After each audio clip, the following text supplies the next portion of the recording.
Hooray! The day has finally arrived. Disney Plus is here, the fabled Disney vault of content at last made available to the unwashed masses. But you don't care about singing crabs or glass slippers or thinly veiled monster erotica. You're here for one single reason: Star Wars. You gather your friends together and plop down on the couch, excited to finally watch a real live Star Wars TV series. That's right, after decades of teasing, it's finally happened. A bona fide Star Wars TV series featuring all your favorite Oh wait, no, not your favorite characters, but instead brand new ones. But hey, that's okay, it's Star Wars, and even we have to admit, Star Wars is pretty cool. So you flip on the first episode of The Mandalorian and bathe in Star Wars ecstasy. You can't help but automatically click next episode. And after that, next one as well please. It's about halfway through the fourth episode that it hits you though. WTF is going on here? No, really, what in Admiral Akbar's name is actually going on in this show? Because you're really not sure. There's a guy who's kinda cool, but it's also basically a huge stereotype running around with a child, and,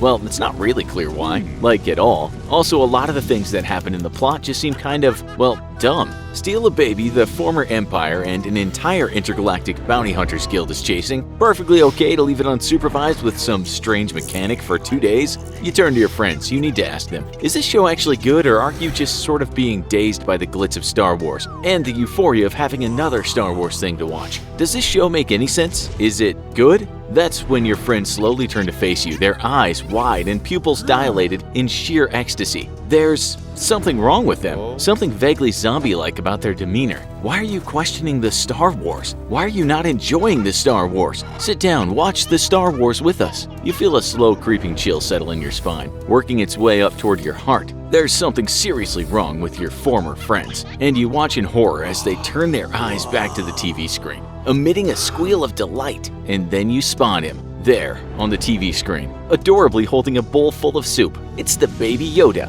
Giant, adorable eyes and big stupid ears with an oversized robe that doesn't really fit him. It's him, you realize. He's to blame. Your friends, your family, the entire world has fallen into the grip of the Baby Yoda's adorableness. And now nobody cares how badly written this TV show is. All that matters is Baby Yoda. All that matters is Baby Yoda merchandise. Dolls, stickers, posters, memes. Baby Yoda is love. Baby Yoda is life. Not on your watch. You kick the door to your house down as you storm outside. Your mission clear: liberate the world of this mind-controlling monster, and in the process make people care about quality television again. It's time to end Baby Yoda. So your friends and family have all fallen under the spell of an adorable CGI fictional baby creature, and now suddenly they're defending an objectively terrible TV show with all the fury of a Star Wars basement-dwelling fanboy while clamoring for the opportunity to shower the TV show's developers with millions in merchandising dollars. How are you going to defeat this insidious threat to good entertainment? To defeat your enemy, you must first know your enemy.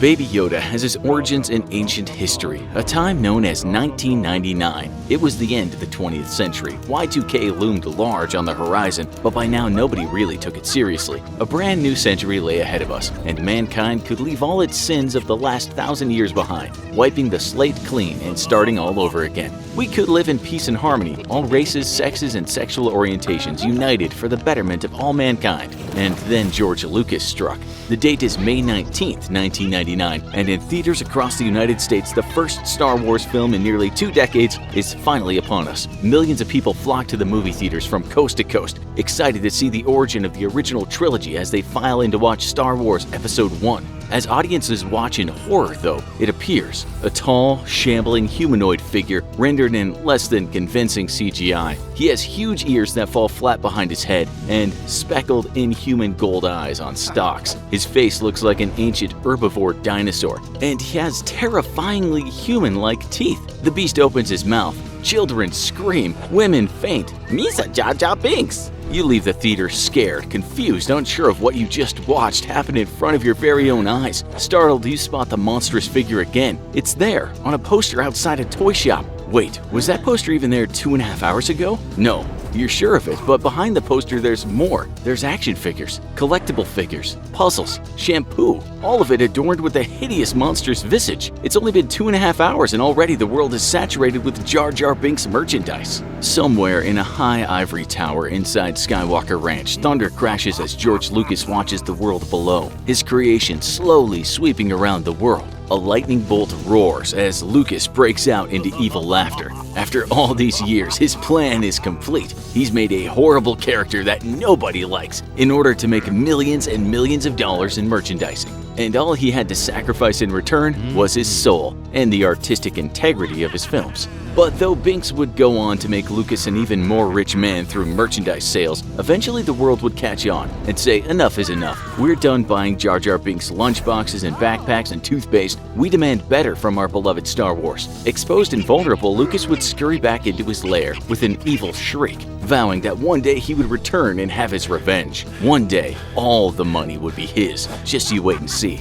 Fast forward to fall of 2019. Behind the scenes, Lucas and Disney have joined forces to become an unstoppable merchandising conglomerate. A new Star Wars product has been created, a show targeted to all audiences, and hidden within its terrible plot and writing an insidious threat. This is the product of years of research and testing by Lucasfilm and Disney's best accountants, advertising executives, and toy designers. It is the ultimate merchandising opportunity, and this time, nobody will dare call it annoying or racist. This is the Baby Yoda. The Baby Yoda is a member of the famous Yoda species, and well, that's about all we can tell you about your opponent, because the writers of his TV show thought that you literally needed to know nothing else about him. We believe Baby Yoda is a he, although it could very well be a she, because we don't even know that much about him, her, it. What we do know is that it's a force sensitive like the two previous Yoda characters in the Star Wars universe we've seen before. As we do get to briefly see though, Baby Yoda's force powers are strong, but as an infant, not quite developed. Why was the Baby Yoda being hunted by the Empire? Where did he come from originally? Why would a grizzled bounty hunter threaten the safety and financial welfare of his tribe by making an enemy out of an intergalactic bounty hunters guild in order to rescue him? Who changes his diapers? These are the questions we know nothing about, because for some strange reasons, the veterans behind The Mandalorian apparently forgot literally every lesson of screenwriting when they penned the TV show's first season.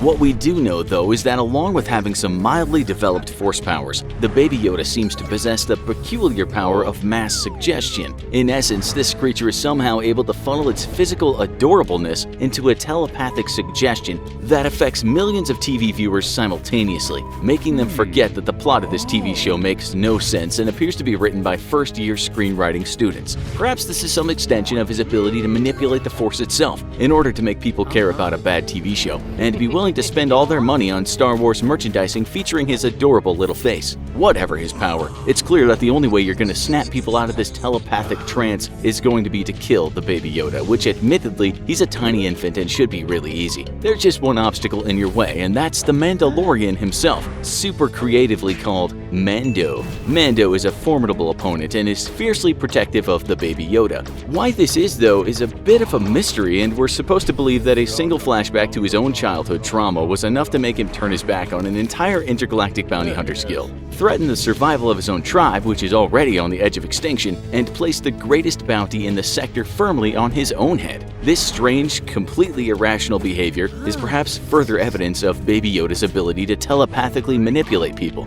Mando is a very skilled gunslinger, as befits a grizzled bounty hunter, and along with a blaster pistol and a rifle that literally turns his foes to dust, he packs probably his greatest asset, his Beskar armor. Because the TV show didn't bother to explain this, we'll gladly do Lucasfilm's job here and clue you in on the awesome properties of this amazing armor. Firstly, Beskar is hugely important to Mandalorian culture, something which you know any normal TV show should have probably mentioned. It was designed after the Mandalorians encountered the Jedi Knights, and is the only armor known to withstand the mighty Jedi lightsaber. Again, that's probably something that's insanely cool and would have been fun for the audience to know. You're welcome, Lucasfilm. We'll gladly accept a co-writer's credit now. Beskar is incredibly rare though, especially after the Great Purge brought about by the now defunct Empire, which saw many Mandalorians killed or driven into hiding. Able to stand up to lightsabers and laser blasters, it's going to keep Mando pretty safe from any attack, though for some reason literally every character in the Star Wars universe keeps trying to punch him in the face while he's wearing a helmet made of the stuff. Need to know why that's a dumb idea? Go punch tank armor as hard as you can and let us know how many broken bones you've suffered. Now, luckily for you, Mando may be a mighty warrior, but he's pretty dumb about,